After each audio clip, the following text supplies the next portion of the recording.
ربی ادخلنی مدخل صدقن و اخرجنی مخرج صدقن، یہ انتہائی خوبصورت دعا جو ہے، اگر ہم یہ کہیں کہ اس کا موضوع کیا ہے تو اس کا موضوع ہے مثبت سوچ کا ہونا۔ اب یہاں پہ دو الفاظ استعمال کیے گئے ہیں، ادخلنی اور اخرجنی۔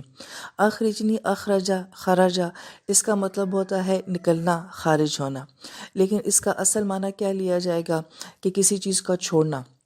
لہٰذا ہم بعض اوقات کسی ملک سے نکل رہے ہوتے ہیں، کسی شہر سے نکل رہے ہوتے ہیں، اپنے گھر سے نکل رہے ہوتے ہیں، یعنی کہ اس کو چھوڑ رہے ہوتے ہیں۔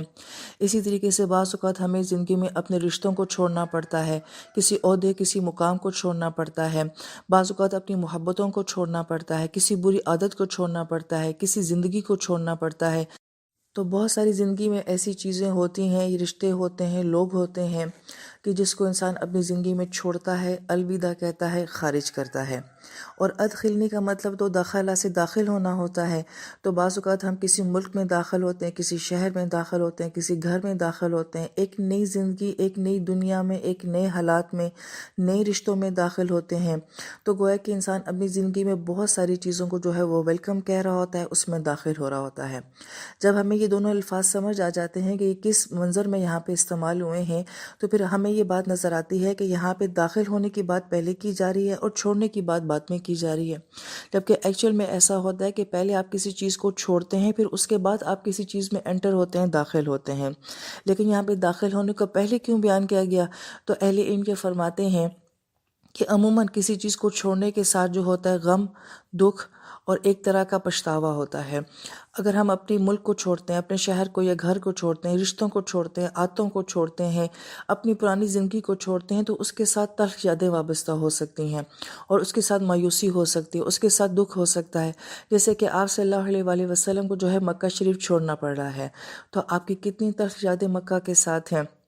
مگر ساتھ ساتھ یہاں پہ بیت اللہ بھی تو ہے، آپ کے رشتے بھی تو ہیں، آپ کے پیارے بھی تو ہیں، آپ کا یہ آبائی وطن تھا اور آپ کا بچپن تھا، یہاں پہ آپ کی جوانی تھی، تو کتنی یادیں، کتنی باتیں ہیں۔ یہی وجہ ہے کہ جب آپ کو مکہ شریف چھوڑنا پڑتا ہے تو آپ بار بار بیت اللہ کو دیکھتے ہیں، اور یہ فرماتے جاتے ہیں کہ اگر یہ مجھے یہاں سے نہ نکالتے تو بیت اللہ میں تجھے کبھی بھی نہ چھوڑتا۔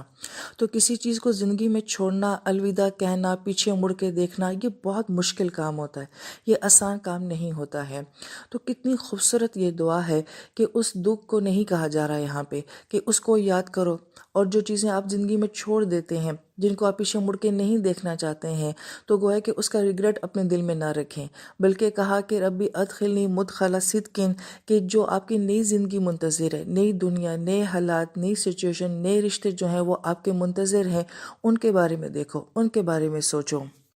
لہٰذا یہ دعا مانگنے والی ہستی آپ علیہ السلام جو ہیں، جنہیں مکہ شریف چھوڑنے کا بہت دکھ ہے، آپ اس دکھ کا ذکر ہی نہیں کر رہے۔ آپ اللہ پاک سے کس مثبت سوچ کے ساتھ دعا مانگ رہے ہیں کہ ربی ادخلنی مدخل صدقین، کہ اللہ تعالیٰ جہاں میں جا رہا ہوں، مدینہ میرے لیے بابرکت بنا دے، بہار والا بنا دے، ترقیوں والا بنا دے، کامیابیوں والا بنا دے۔ اور ہم یہ دیکھتے ہیں کہ مدینہ شریف میں جا کے آپ علیہ السلام کے یہ حالات میں جو ہے وہ بڑی تبدیلی آ جاتی ہے۔ اب جنگیں جیتنے کا وقت آ گیا ہے، اب دشمن مارنے کا وقت آ گیا ہے، دشمنوں پہ غلبے کا وقت آ گیا ہے، اب اسلامی اسٹیٹ بننے کا وقت آ گیا ہے، اب شریعت کے احکام آنے کا وقت آ گیا ہے۔ اب آپ علیہ السلام کی زندگی میں بہت ساری تبدیلیاں جو ہیں، جو خوبصورت تبدیلیاں ہیں، وہ آنے والی ہیں۔ تو گویا کہ اس دعا کے ذریعے آپ علیہ السلام جو ہے اپنے آنے والی اس زندگی کو ویلکم کہہ رہے ہیں، اگرچہ کہ آپ کو مکہ شریف چھوڑنے کا بہت دکھ ہے۔ اسی طرح کی ہجرت ہم موسیٰ علیہ السلام کی زندگی میں دیکھتے ہیں کہ آپ مصر چھوڑ رہے ہیں، مدین میں جا رہے ہیں، تو مصر کا چھوڑنا آپ کے لیے بہت تکلیف دہ ہے۔ آپ کا بچپن، آپ کی جوانی، آپ کے رشتے ناطے سب مصر میں ہیں، لیکن مدین میں آپ کو کیا ملنے والا تھا؟ وہیں جا کے آپ کو خاندان ملتا ہے، آپ کی شادی ہوتی ہے، آپ کی اولاد ہوتی ہے، اور سب سے بڑی بات یہ کہ اسی سفر میں آپ کو نبوت مل جاتی ہے، آپ کو اللہ مل جاتے ہیں۔